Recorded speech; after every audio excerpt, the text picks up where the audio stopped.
বলছি শোন না, তোকে কে জন্ম দিয়েছিল রে? আমি তো বলছি ঈশ্বরের জন্ম আমার, আমি তো ছেলে তোর আবার জন্ম হয়? তুই নেশা করেছিস? আমি একমাত্র পেয়ারা পাতা শিউলি ফুলের পাতা খাই এখন। আমি তো এখন এই তো নদীর পাড়ে আচ্ছা মাছ ধরছি, তোমার জন্য নিয়ে আসবো।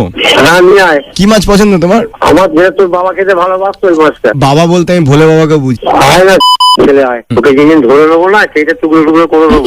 বাবা বলছি তুমি কি দিয়ে কাটবে, ব্লেড দিয়ে, বটি দিয়ে না ছুরি দিয়ে? তোকে নাম্বারটা কে দিয়েছে রে?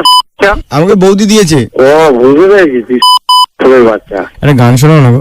গানটা শুনবি? শোনো। আয় ধরে ধারে ছিল শীতল পায়খানা, সেখানে উঠে বাবা বাঁধ হচ্ছে না। বাবা এই গুড়াকো দিয়ে দাঁত মেজে মেজে না জিভটা জড়িয়ে যাচ্ছে তোমার। আমাকে নাম্বারটা দিতে হবে বুঝছে? থানায় দাও, থানায় দাও, নাম্বার সবাই দেবে। থানায় দাও, থানায় সবাই আমাকে খুব ভালোবাসে। না না ওদিকে বলছি দাদা আপনাদের বাড়িতে যদি গানাগালি কম্পিটিশন হয় কে ফার্স্ট হবে? বল ছেলে বল।